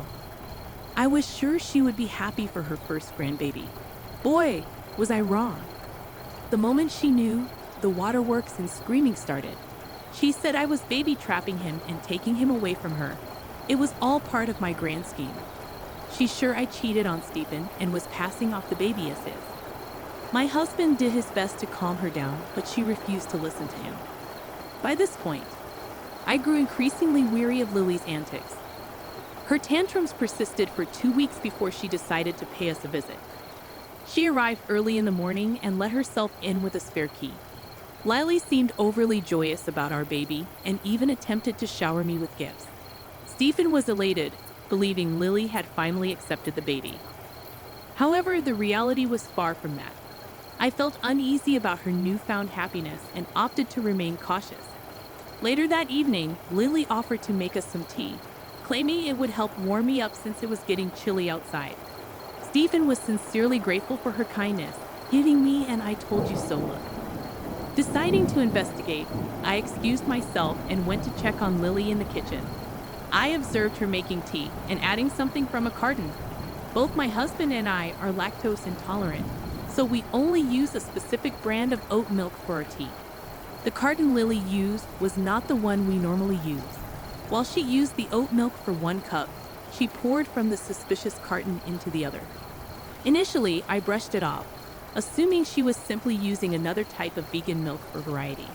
However, I remained uneasy when she placed the suspicious mug in front of me. In an impulsive move, I discreetly switched my husband's cup with mine when they weren't looking. We drank our tea, and the entire time, Lily smirked at me from across the couch. Thankfully, nothing happened for the rest of the night. However, in the early hours of dawn, I heard my husband throwing up in the bathroom. He made several trips, and the noise woke me up. After a while, I saw him lying on the couch in the living room, clearly in pain. When I approached him, Lily emerged from her room, looking concerned. Upon seeing Stephen's distress, she began to ugly cry. It was then that I realized she had used cow milk in our tea. I was seething with anger, but first, I had to get Stephen to the hospital. I called 911 and requested an ambulance because Stephen was experiencing intense stomach pain and was on the verge of passing out. At the hospital, we waited for the medication to take effect. When the doctor arrived for a consultation, I took Lily with me and made her confess in front of Stephen and the doctor. She was worried about her son, so making her confess wasn't difficult. The doctor shook his head and informed us that Stephen needed to be hospitalized for a day. After the doctors left, Stephen looked troubled. Suddenly, the fog started to clear in his head, and he was baffled by what Lily had done. He asked her, "Mom, you know I'm allergic to milk. Why did you use it? We don't even keep cow milk in our fridge. Why did you bring it to our house? Even Tara doesn't drink cow milk, and you are well aware of that." Lily responded tearfully, "Stephen, trust me. I didn't want to hurt you. I don't know how this happened. Of course, I know my baby can't have milk. I am your mother." Stephen pressed further. "Then why did you add milk to my tea, Mom? What happened?" Lily continued sobbing in a corner, prompting me to reveal the truth. "I know why Lily brought cow milk into our home. You weren't supposed to drink it. It was meant for me." Stephen was shocked. "You can't drink cow milk either. I'm sure Mom knows that as well. Why would she bring cow milk for you? I don't understand." I explained, "Lily just wanted to hurt me and our baby. I don't know what she wanted to achieve, but she wanted me to suffer. She gave me the cup you drank from." I switched our cups when she wasn't looking because I didn't want to risk the health of our child. Turns out I was right. Stephen was devastated and apologized profusely to me. He vowed to keep Lily away from our lives. I comforted him as best as I could and took him home the next day. I also changed the locks on our house while Stephen was in the hospital. He called Lily and informed her that we were going no contact with her for good, despite her protests and pleas. Stephen firmly stated, "Mom, after what you've done, there's no way I want you around. I always stood up for you and defended you. I was too blind to see how much you were hurting my family. I won't allow this anymore. You have crossed the line. Stephen, please, I didn't mean for this to happen. She was taking all your time, and I was feeling lonely. I thought that the baby would make things worse. I simply wanted to hurt her a little and make her suffer. I'm sorry," Lily pleaded. "There is no point in saying sorry now. You have done something unforgivable. I cannot even imagine what would have happened if Tara had drunk the tea you gave her. I am disgusted with you and don't want to hear your voice again. Leave us alone," Stephen asserted firmly. With that, we slowly started going no contact with her. She showed up at the house and tried to get in with her keys. When she saw that we changed the lock, she started banging on the door. We simply called the cops and let them deal with her. We also blocked her on all our phones and social media. Sean and Jesse contacted our extended family to inform them about the issue. Everyone was downright disgusted and appalled by her behavior. After discussing her actions with me, Stephen, Sean, and Jesse, we decided to put a restraining order on her. With all the evidence caught on our security camera and her confession to the doctor, the order was granted pretty soon. So far, she has stayed away but has tried to fish for information from our extended family. No one has agreed to entertain her demands. We have also cut off our financial support, so she had to take up a job at Walmart to get by. We are slowly rebuilding our relationship with Cian and Jesse. Stephen and Cian had a heart-to-heart conversation and solved their problems. Jess and I were always good friends, so this just made us even happier. Thankfully, my husband has finally come to his senses and protected me from Lily. We are now pretty happy and eagerly waiting for the birth of our child. To be on the safe side, I reminded my husband that I won't allow Lily to ever have a relationship with our child. To my surprise, he agreed to this condition immediately. We've been enjoying the peace in our household after Lily is gone for good. We might just move to Cian City after our child is born. I am not sure what the future will bring, but I am positive we will get through everything together. My mother-in-law insisted I cook even though I was completely exhausted. The aroma of the food was overwhelming for my pregnant body, and I had to rush to the bathroom. I threw up into the toilet, but since I hadn't eaten anything all day because of her relentless demands, it was mostly just liquid. From that moment, I felt like I was in serious trouble. "Lisa, how long are you planning to stay in there? We need that food ready." "I'm sorry," I managed to reply, my voice weak. Young people these days just lack patience. Pregnancy isn't something you can handle with patience alone. How dare you speak back to me? Just because you're pregnant doesn't give you the right to be so insolent. If you keep this up, I'll knock some sense into you. My name is Lisa, and I'm a 27-year-old office worker. My husband Ken and I have been happily married for 2 years, balancing our careers while supporting each other. Then something wonderful happened. I discovered I was pregnant. Both of us were overjoyed and eagerly anticipating the arrival of our new family member. When I found out I was pregnant, I took maternity leave, and before I knew it, I was in the final month of pregnancy, with the twins due any day. Since we were expecting twins, we had to transfer our care from a general hospital to a private one equipped for emergency surgeries. Managing daily life on my own was becoming increasingly challenging, so my husband suggested that I move in with my mother temporarily. My father passed away when I was young, and now my mother lives alone. Since my husband and my mother get along well, and I'm accustomed to living with her, it seemed like the best option for minimizing stress. So for the past few months, I've been staying with my mother. The hospital where I'll be giving birth is also closer to her house, which has made the transition very comfortable. Just when I was on the verge of giving birth, I was confronted with an unexpected and troubling situation. My mother-in-law. Initially, I had a positive impression of her. She was warm and friendly when we first met, and she was open and engaging at family gatherings.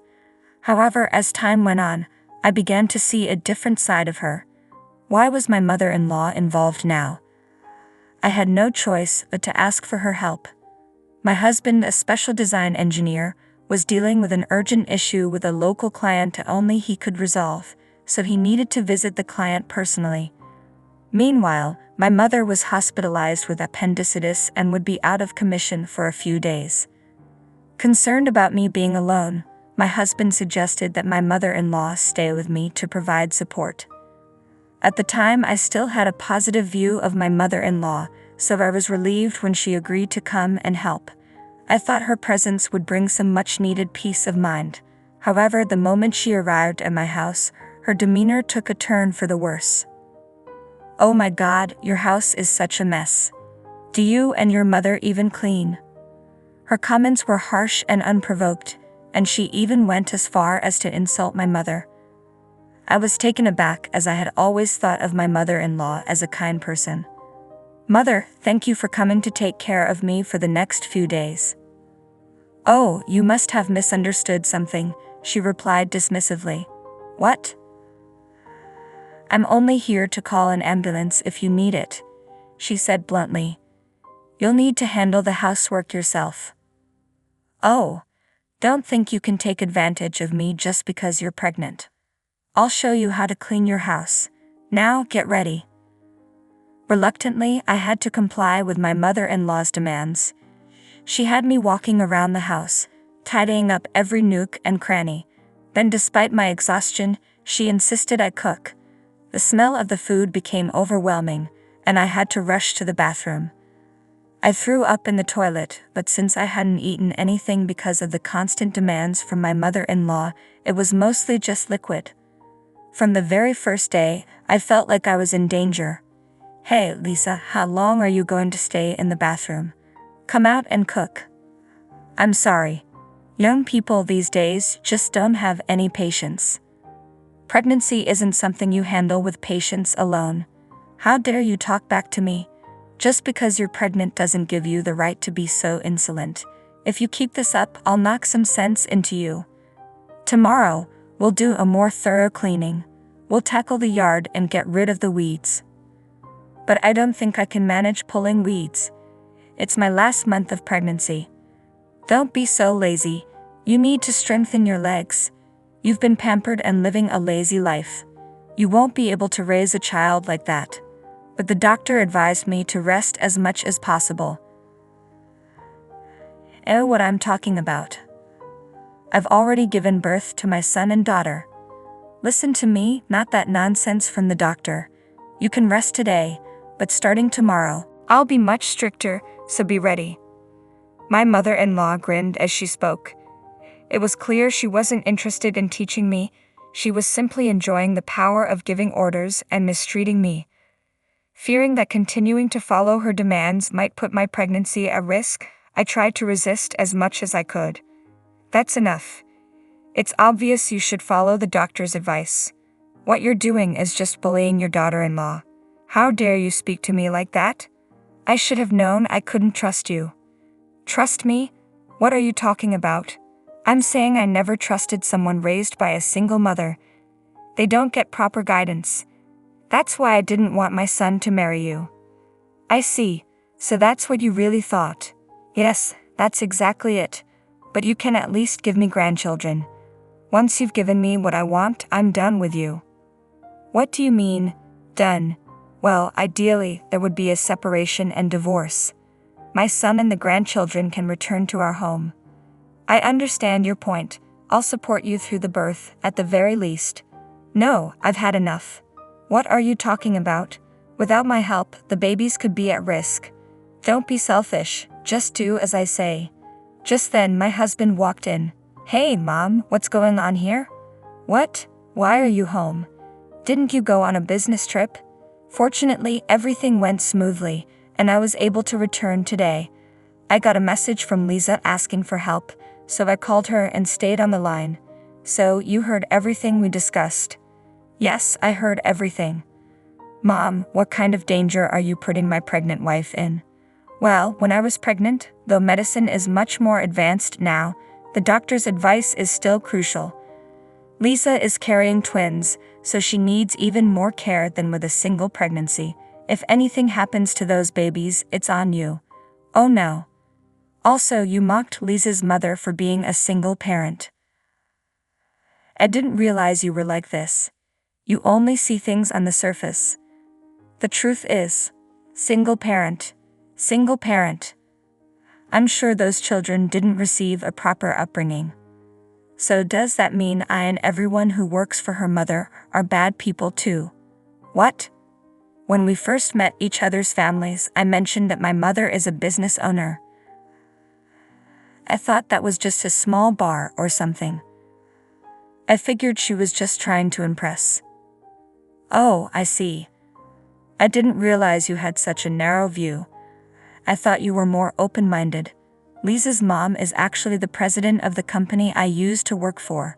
She was recently featured in a business magazine. It was originally her husband's company, but after he passed away, she took over. She's been successfully running it for over 20 years. "Well, I didn't know that. If I had, I might have acted differently. I dislike people who change their behavior based on someone's status.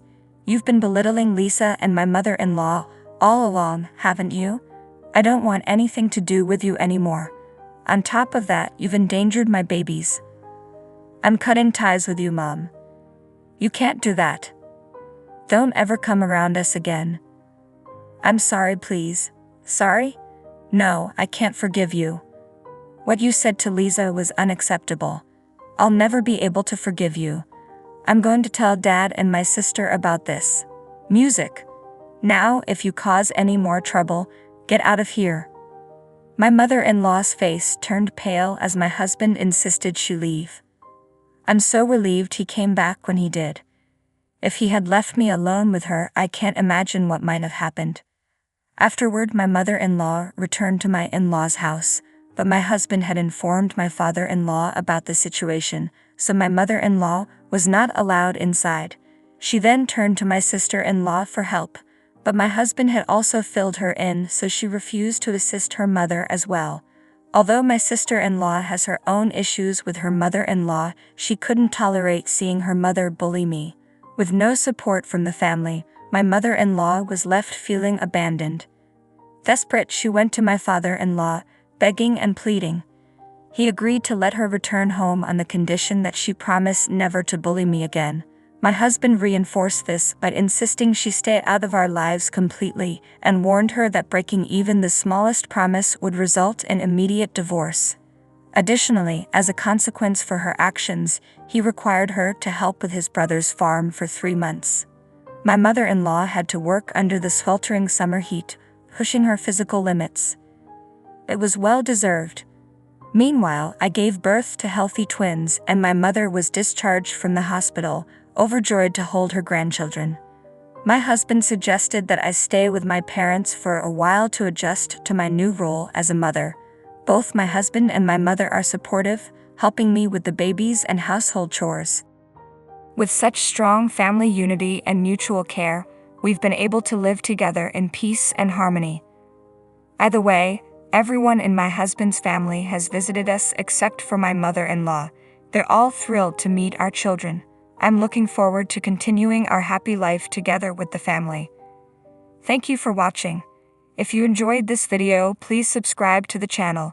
See you in the next one. Hey, I need to talk to you about something, I said, gathering my courage. Can we cut back on having your mom over every weekend? My husband let out a deep sigh. Lisa, it feels like you're always saying no to everything. What do you mean by that? I asked, a bit taken aback. You don't want me to build a house. You don't want my mom coming over. You're always against something. That's not what I meant. I tried to explain. Then what did you mean? How much longer do we have to keep waiting? My name is Lisa, and I've been married to Frank for 5 years. We share a common dream, owning our own home. Now that we've saved enough for a down payment, we're finally ready to leave behind renting and move into the home I've always envisioned. Once we're settled, we plan to start a family and raise our children in a place that truly belongs to us. But just as our hopes were growing, a dark cloud appeared on the horizon. My mother-in-law, who had caught wind of our plans, began making some rather unsettling moves. So, I hear you're finally buying a house, she said. Yes, that's right, I replied. Have you already decided on what kind of home you want? Yes, I have an idea of what we want, I said. That's wonderful. If there's anything I can do to help, just let me know. Thank you, I appreciate that. Oh, by the way, have you checked out the showroom near your house? No, we haven't managed to get an appointment there yet, I replied. Well, I'll take care of that for you. We can go together. Actually, I prefer to go with just my husband, I said, trying to be polite. Despite my efforts, my mother-in-law continued to involve herself in our property search. She even started showing up unannounced. I brought you a brochure for some land that's for sale, she said one day, catching me off guard. Thank you very much. My mother-in-law held a dozen leaflets in her hand, eager to share them. How about this one? It's close to the station and spacious enough for 2 families. Wait, did she just say 2 families? I was too stunned to respond, and she continued talking as if nothing was amiss. If the train station isn't nearby, it's inconvenient for everything, and you'll want to be close to a hospital for when you get older. This property is also near a supermarket. It must be hard for you to choose with so many options, right? What started as an offer to help quickly turned into her taking control of the house search. She was making decisions as if she planned to live there too. This is not good at all. I told my husband everything that had happened that night. Oh, I think she might have mentioned something about living together, he said casually. What? You want us all to live together? I asked, surprised. Well, if you're okay with it, I'm not going to push you into anything, don't worry. I felt blindsided by his response. If I'm okay with it. No, I'm not. I couldn't believe he was being so indecisive. When it's time to tell my mother-in-law that we're not living together, I'm going to be the one dealing with the fallout. Why can't he see that? Maybe we should stop building the house, I suggested, feeling frustrated. What? Why? He asked, clearly confused. Because of the way you phrased it. If I refuse to live with her, she'll know I was the one who said no. We're going to be together for a long time, and I don't want things to become awkward. I'd rather not have a house if it means dealing with that. We can raise our kids in a rental and use the down payment we save for their education instead. My husband's panic was evident. Wait a minute, I understand now. I'll tell her no, and we'll move forward with building the house. No, it's fine. You can't even stand up to your mother. I'd never seen him stand up to his mother before. Trust me, I'll handle it, he said, trying to reassure me. Why are you so desperate? He asked, sounding puzzled. I want to live in our own house and raise our children there, I replied. You didn't seem so enthusiastic about it before. That's not true. I was excited. It's hurtful to say otherwise. I feel just as strongly about our children. All right, I understand. My husband promised he would tell his mother no, but given his usual hesitation, I doubted he'd follow through. However, the day after our conversation, my mother-in-law stopped pressuring us and even called to apologize. Lisa, I got scolded by Frank. He told me he wants to live with you alone. I'm sorry for pushing my opinions on you, my mother-in-law said. I was surprised to hear that Frank had actually stood up to her. He could speak his mind when it mattered. Still, I couldn't shake a lingering suspicion. When I told my husband about the apology, he had a satisfied grin on his face. See? When I say I'll speak up, I mean it. What's with that look in your eyes? I asked, puzzled. I was wondering if you really told her, I said, still unsure. Are you doubting me? Isn't that awful? He replied, hurt. I haven't seen you stand up to your mother in 5 years, and you didn't do it in front of me. That's unfair. I tried so hard. You're right, I'm sorry. But you're sweating like crazy. What's going on? Oh, it's just hot. Isn't it a bit warm today? It's the middle of winter. By the way, let's finalize the house contract. You really want to build this house, don't you? Of course I do. That's what we've been saving for. At this point, I had lost interest in building the new house, the dream home I had worked so hard to save for. My enthusiasm had dwindled due to my mother-in-law's behavior and my husband's attitude, making me feel as if all my efforts had been in vain. I found myself stepping back from the idea. Meanwhile, my husband continued to insist on building the house. 6 months had passed since our dispute, and although he kept talking about it, I remained unconvinced. My mother-in-law, who had been quiet, was now growing impatient. She started visiting our house frequently. While she never mentioned the house, her attitude became increasingly arrogant. Both my husband and I work full-time, and we both have weekends off. Lately, my mother-in-law has been coming over to our house every weekend. I could manage if it were just once a month, but her frequent visits are making me uncomfortable. My husband seems to be quite pleased with the arrangement, but it's becoming a problem for me.